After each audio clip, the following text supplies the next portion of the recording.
Hello,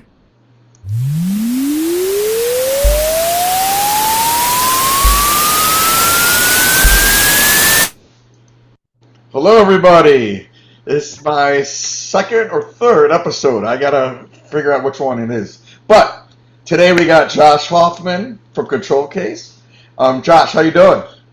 I am doing fabulous, especially after that intro. I feel kind of amped up, a Amped little up? wired for sound, ready to go. You full So, full throttle? yeah, full throttle. Yeah. I look, I've got it wound all the way. So let's go. It's Let's really go. good to spend time with you. Thanks for making time. So this is about leadership, about what's worked, what's not, your journey, kind of a mini TEDx slash Joe Rogan slash. So tell us, like, what made you even do this today? Like, what grabbed your attention to even want to tell your story? Well, the first thing that grabbed my attention is that over more than a decade, you and I have been communicating about growth strategy, about leadership, about demand generation, and so you have this expertise in that I've always paid attention to. Hmm. And so the first thing that grabbed me is I get to talk to somebody that I have a lot of respect for, and that does something that excites me a lot. The second thing that got me excited, hey, look, how do you not join something called Full Throttle? How do you not put the pedal to the metal and go share in that experience? And look, if we can turn this into a Joe Rogan kind of podcast, I'm all there. So, let's make it awesome and make it viral. But really, look, I like spending time with great people, and I like talking about things that are going to help others find an opportunity to grow. The middle part of how I brand myself is helping people find a career they only thought aspirational. And Hmm. so I use these conversations at least as much as I can, Hmm. and hopefully people see it the same way as a way of sharing things that might help somebody else. So tell me about your current role and how you kind of got in that spot at Control Case. Yeah, sure. So, ControlCase, first of all, ControlCase at our core, we're an audit and compliance company. We certify, attest, assess, audit to 67 different frameworks, everything from CMMC to ISO, SOC 2, HIPAA, HITRUST, FedRAMP, not quite a you name it, but pretty close to the major compliance acronyms that most everybody hears about every day. Hmm. We also have cybersecurity services. We provide readiness services, gap assessment services. If it's attached to an IT security-based compliance framework, then we provide that. We're very global. We're in 73 countries. We've been around for 20 years. And so we have a level of credibility inside of this world that makes us a great partner, not only for our customers, but also, and this is where I got really excited to join the company, for ITSPs, for MSPs, for service providers. My last role, I've spent 15 years or so in the MSP world, one way or another, mostly driving sell with strategies. And I was leading go to market for an MSP before I came to Control Case. And I experienced firsthand what it's like when a third party compliance company that doesn't care about me Hmm. comes into my customer base and then takes them away, becomes the smartest person in the room, and all of a sudden I've have a retention problem with clients. I have a credibility problem, and we have a secret sauce to actually help our partners grow. And so now I get to be symbiotic. Customer wins, service provider wins, we win. We're still a direct business too, by the way. So we're in a lot of countries where MSPs aren't even a thing.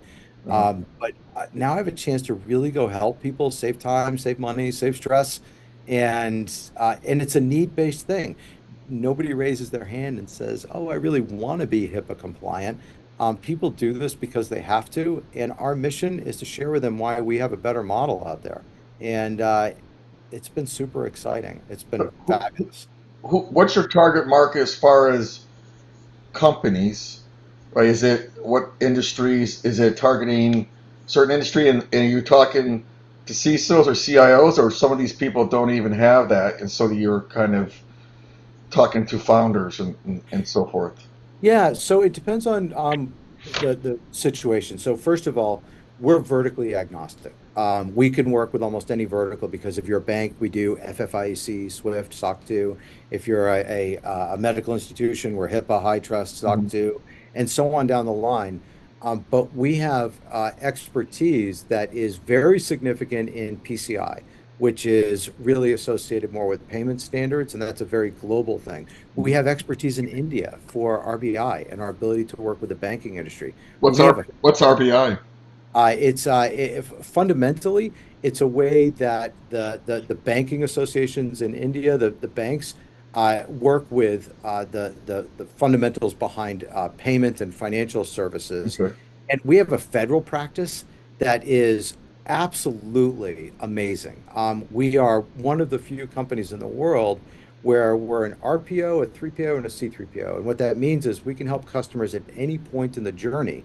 If they're going to be FedRAMP, if they're going to be CMMC, if they need to do something to work with NIST, we have them covered. And the rule that got passed down by the federal government in November has created this need in the marketplace. And not only can we fulfill the need and fulfill it fast and fulfill it with expertise, we're truly global. And there are thousands of members of the defense industrial base that are based in different countries around the world, and we have a model to serve them. So we have this other thing that's taken place that has been incredibly valuable, not just to us, but to our customers. They really need this. Their primes, if a lot of these are subprimes, their primes are saying you've got to go do this by X date, and they need a partner in that. So Uh, who are you selling to in those companies? Mostly we sell to CISOs, to heads of compliance, to CIOs. Candidly speaking, we do a lot of work with chief legal officers, Mhm. depending on the size of the organization, with founders, with CEOs, with presidents. There's a whole host of different people. Then, and by the way, I hate to use the word sell to, because really what we're doing is we're partnering with them to help them Yeah. get to the finish line for this. But the contacts that we have, if you were to look at our buying committee, it fits into those titles that we just talked about. If it was an MSP, usually we're working with the founders, we're working with their heads of compliance, we're working with their head of IT or their heads of delivery, and we're finding ways to partner together so that we can help the IT service provider grow and actually monetize these services where legal, monetize these services and help them drive retention programs where now, instead of just being the center of the technical universe for their clients, they're the center of the compliance universe. I really want them to be the smartest person in the room, not us. So how many endpoints is a good MSP for you? Oh boy, that's a great question. Look, the candid response is any MSP that has a client that has a need is a good MSP for us. Mhm. Any MSP that's trying to grow their readiness practice, that's trying to grow their professional services practice, that's trying Mhm. to grow their consulting practice, they're a good MSP for us. Yeah. There's a sweet spot in there, and Mhm. that sweet spot tends to be MSPs that are sitting in that, let's call it 25 plus employee range. But the Mhm. reality is that some of our greatest MSPs, they're five-person shops. They just happen to have a client centricity that's around medical or community banking or retail, something that fits into a compliance framework Mhm. where we can help them be better for their clients, and their customers will appreciate them more for it. And so it's a very symbiotic relationship. And tell me about your role at the company and your team and the size of your team and how is it broken up versus Yeah, yeah. sure. So my role, Chief Revenue Officer, Yeah. but really the way that I look at it is accountable for, of course, our sales team, but really what we are is we're compliance experts. I'm accountable for partnerships and helping us grow partnerships, whether they're MSP partnerships, technology partnerships, referral partnerships. There's a whole host of different ways that we partner with organizations, and I'm accountable for our marketing organization. Mhm. And Now, our team is you're broken up private globally. Sorry, go ahead. you're a private company, right? Yes, we are. We're PE backed. Mhm. And so we sit in the same world as a lot of the customers that we actually serve. And you had asked me about the team breakups. Yeah. So, given that we're in 73 countries, you would find members of the team that I'm accountable for, and I prefer to tell them that I work for them, not the other way around. Mhm. So, I'm not going to say people that work for me. Mhm. You would find them scattered really all over the world. I have a large population in the US, in Latin America, a large population in Asia Pacific, in the Middle East, in Europe. And so we have people that are all over the globe. And is there a particular client if they have Workday or SAP or was it Palo Alto networks? Is there certain ones that are better fit for you based on their current state, or are you industry and technology agnostic? Yeah, we are agnostic when it comes down to it. Now, don't get me wrong. There are some things out there that make it easier. There are some, pieces of software and tools that provide either better evidence or easier evidence to get to. But the reality is that every customer is different. Every customer has a different scope. Every customer has a different footprint. And in many cases, they have different ITSPs that they're working with. And so when we work with a client, we do our best to assess their environment, their needs, and what they're trying to do from a timing perspective. And then we fit our services to match them. And so it's not like we have a price list sitting out there where you can say, go check the box and this costs this. Mhm. Every arrangement has a little bit of unique nature to it. But it's high value for us to get to know our clients, to get to know our partners, Mhm. so that we're serving them not just for this go round. They have to keep doing this. And so they have to keep getting, if you're CMMC, you have to be assessed every 3 years and you have to do stuff in the middle. If you're SOC 2 or PCI or ISO, there's accountabilities that you have all along the way. And we want to make sure that they continue to be successful.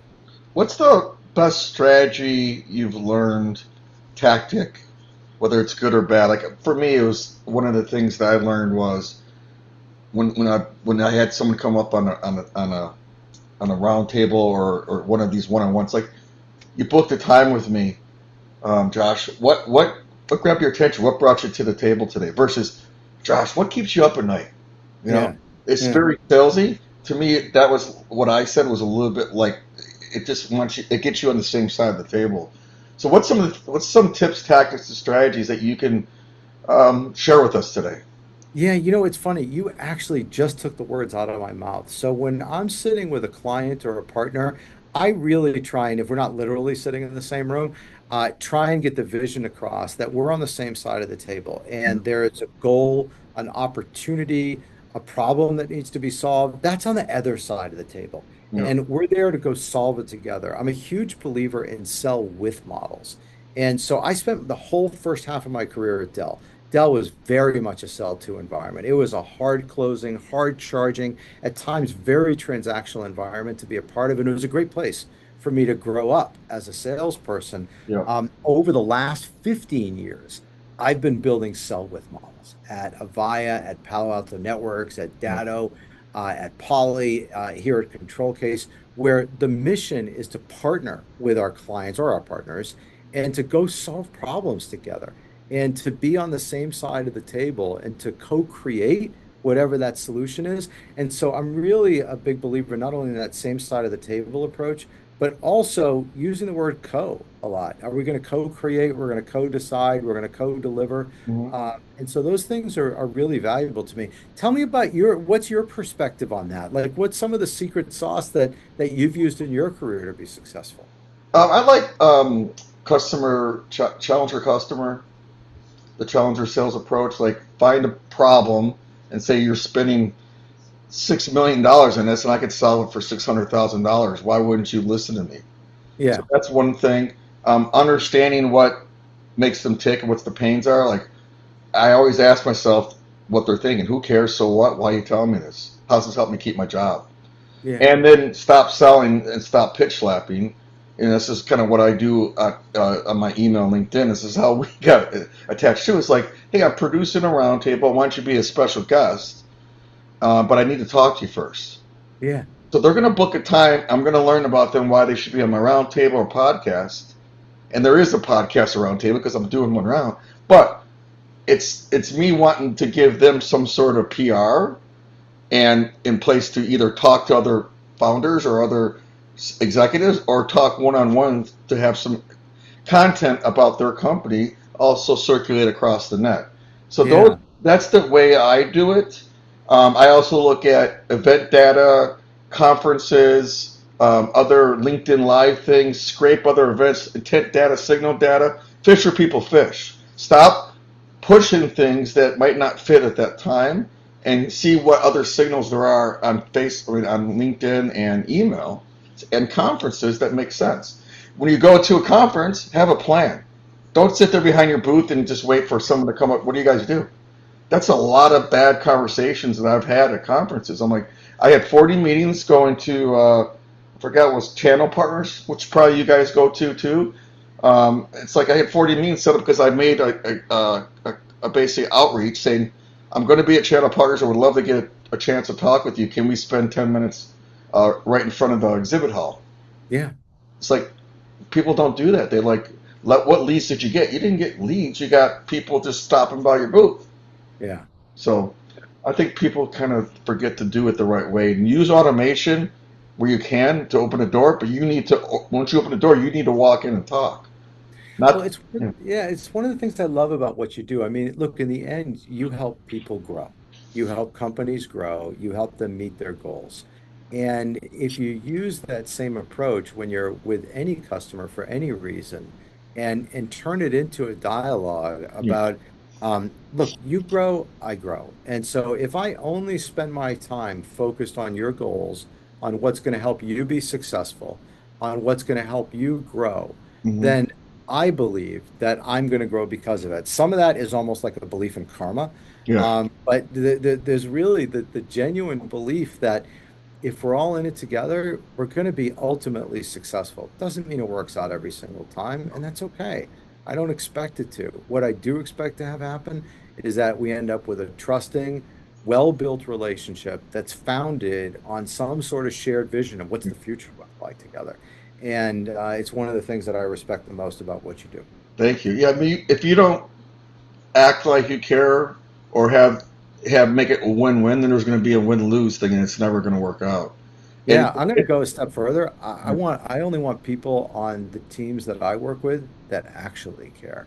Look, there are some people that can act and actually do a pretty good job of it. yeah, But what I want people that actually do care, that actually find some emotional bond to other people's success and yeah, are motivated by it. When they say, my client, my partner, my whoever is successful and they feel good about it. It's not just it yeah. paid me. Yeah, it's Um, not the cheesy sales guy, snake oil guy. Speaking of yeah, that, what's your what's the best place for you guys to get that sales consultant or sales AE or whatever the title is for your hunters and farmers, mostly hunters? What's their personalities and what's their background that are good fits, and what's ones that you don't like to hire from because maybe they're too hardware driven or they work for a particular industry in the past. It just doesn't fit all the time. yeah. Look, our greatest fits have come out of IT security. Okay. They've come out of compliance. They've come out of the managed service provider space. They've come out of organizations like that where they have some great fundamental knowledge, some foundational knowledge that helps them be smart. I don't want people that are just regurgitating speeds and feeds. They have to understand what's going on inside Yeah. the environment. They're coming out of roles that aren't always quota-based roles. They're coming out of roles where they understand what the customer's needs are, how to have empathy within that, and how to have compassion. We don't sell something and I actually am using the word sell again, which I hate doing, but look, we don't sell something where people say, oh, I've been thinking about it. I really want to be high trust compliant. I really want to go through that journey. I'm excited because it's going to be fun. They're doing it because they need to do it. And we have to respect that relationship that they have with their needs. And we need to help guide them through it so that it is less painful, less time, less money, less stress. We want to make things as easy as possible for our clients and partners. Again, nobody says, "Oh, I'm just dying to be HIPAA compliant." Right. It's So health. So obviously health is a good industry for you, right? Yes, pretty much. And then what other industries are like there's not a choice really. They have to have someone that does what you do. Yeah, and so first of all, we're very agnostic when it comes to vertical, but when Mhm. you take a look at some of the things that are growing the most in our clients' minds, Mhm. certainly CMMC, so the federal space is absolutely a massive relevant space for us. CMNC. Yeah, and so think What of it that as stand for?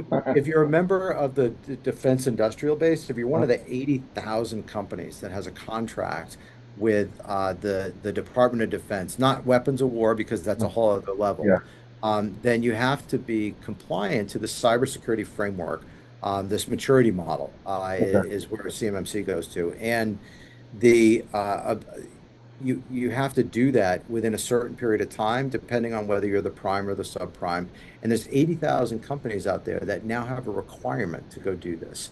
Hmm. If you're a member of the medical or healthcare industry, and you have to be HIPAA compliant or high trust compliant or SOC 2, that's a very good sweet spot for us. If you're inside the financial services industry, there's SWIFT, FFIEC, there's PCI, there is SOC 2 that fits into that. If you're in retail, PCI is a Yep. must-have. Yeah. And so you could go out to things like ISO, where we do, 9 different kinds of ISO. We do 9 different kinds of PCI. If you're overseas and you're trying to manage to the Essential 8 or Cyber Essentials or NIST 2 or DORA, a lot of people are using CIS as a foundational framework and NIST as a foundational framework. Mhm. All of these things, plus another 40 or so, are Mhm. things that we are the auditor, certifier, assessor, attester to. And then there's another 200 or so frameworks that we help people get ready for, where we may not be the ones that actually sign on the dotted line. We're the ones that help them get prepared for somebody to come in and help them sign. And so I hate to say that we're industry completely agnostic, but the reality is that our clients and our partners, they need somebody to come in and help them get through this, and we have the ability to do it. And it's okay if you're a part of, not one of the top 2 industries that need this out there. We want to help everybody get through the journey. What type of AI do you think that's it's changing the way you do sales or marketing or business development? Like, what's some go-to AI things that you like tool, Well, tactics, strategies? yeah, so there's a couple things. So first of all, we're AI driven as a company. Okay. So our ability to help customers get through their journey faster is because we have created AI around the frameworks that allows us to help customers understand where they are on the journey before it gets to a person. And Mhm. so if you're so we have a GRC, we have a compliance tool, a GRC, that Yep. we actually give to our customers for free. We don't sell it. It comes with our service, Mhm. and it allows them to upload evidence. And if you're going to upload your password policy, not only is AI going to read it and first give you an assessment about whether it's acceptable evidence or not, it still has to go to a person. But AI is going to help guide you along the way. It's also going to take that information and distribute it not only to the frameworks that you need, but to the other 66, so that you can see where are you on the journey for things. Now, that work is work that we've done internally. We have developed that. We're one of the first AI-enabled compliance companies out there, and we will stay very far ahead of the game with that. Mhm. When it comes to our sales, marketing teams and how they're working with things, there's a variety of things that have really made a difference over a very short period of time. The growth that we're seeing, even in some of the fundamental tools like ChatGPT and things like that, look, Mhm. it's amazing what you can accomplish with that to learn more and learn on the fly and become a better, a better salesperson, a better human being for it, for being educated. And then some of the tried and true tools out there, things like Salesforce, SalesLoft, HubSpot, Zoom Info. Look, there's AI being deployed inside of that that's helping people get smarter and faster about this. Look, what you do every day, I'd like to hear it from you because you're the expert in this.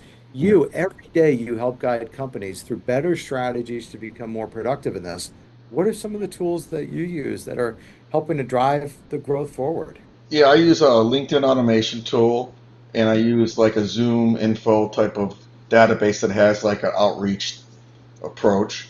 Yeah. And I really like for just keeping things in my head that I can't keep, fireflies or some type of note taker, because I'll say, hey, tell me what Josh said, let me regurgitate it, and then tell me what I need to do to keep him in mind, and also make sure that I heard what he said. Because Yeah. that's one thing that I learned a long time ago when I was at Monster.com is like my boss Marsha used to say, so I heard you. What I heard you say, Josh, is, and she used to repeat that. I'm like, she's really eloquent, and she used to say that just so that you know that she heard you, because Yeah. and then mirroring a little bit of the body language. So that I really like that.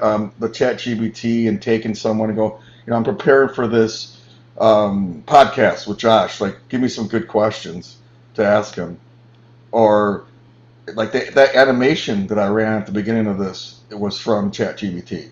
Oh, You know? nice. I mean, Yeah. think about I worry about some of the tech like Upwork and Fiverr and all these things where we used to look for people to do these little projects. Now I'm like, I could kind of do some of this basic stuff myself. It, You know? it is really cool, right? Like I've found myself taking a leap forward lately, at least from my own inner growth perspective, Yeah, and actually having conversations with AI yeah, and trying to get live feedback. And instead of me trying to just type it out and say, go do this and treating it like Google, yeah. I'm trying to have almost a live dialogue with it, gain feedback along the way, refine the approach, let it refine me. And, look, it's not always perfect, but I No, will say that it has helped me organize, at least organize my thoughts better, yeah, and given me an approach that is different. It's another sounding board. yeah. And I'm fortunate to have great people that I work with. Like I work with people that are just, handfuls smarter than I am. And so I Mm, have great people to talk to about these things. But it is nice at times to have I guess I might call it an objective perspective yeah. that is not an emotional link. It's an intelligence link. And that's been a helpful other, wheel on the bus. So this last question, then we'll shut this down a little bit and let you get back to work. Yeah. What about your executive team, your CEO, COO, CMO, any of those folks that you came aboard? What about their methodology, their think tank approach? What about them made you say this is the right company for you? Oh boy. Look, I could probably go on for hours about this, but I'll share a few things. First of all, I work with a brilliant leadership team. They are experienced, they're smart, they're also caring, they're compassionate. I'm going to sound like I'm throwing out way too many C's here. They're committed to the mission. Hmm. I'll give you a great example. When you join a company that has gone through transition during a period of time, and our company, we are a PE-backed company. Uh, the How long found ago? How long ago was that? The PE. like 9 years ago. Okay, so Uh, okay. and this is actually kind of the key point behind it. Our founders, they're still here.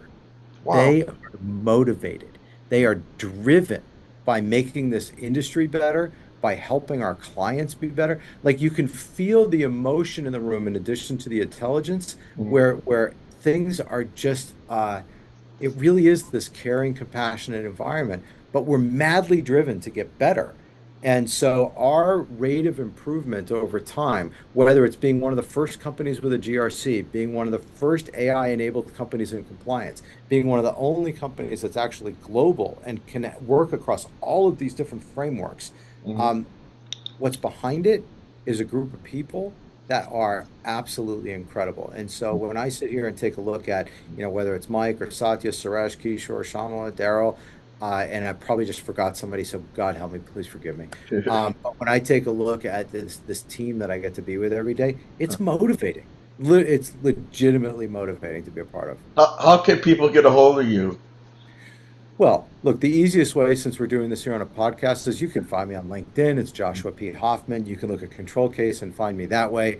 You can always reach out to me on phone, email, WhatsApp.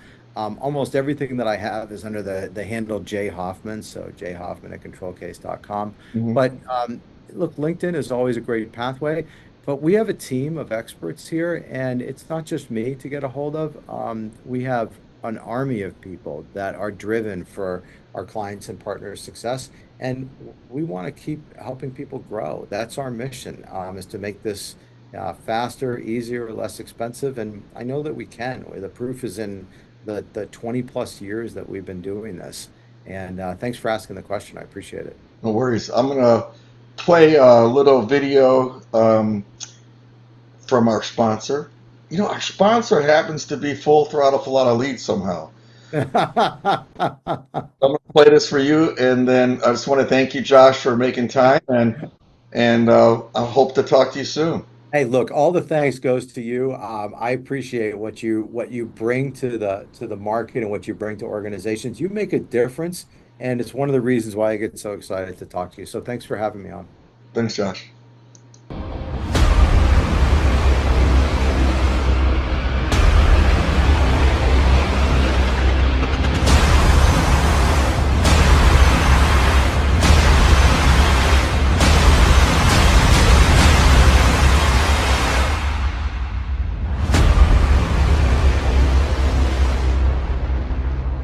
Full throttle. Let's go. Full throttle.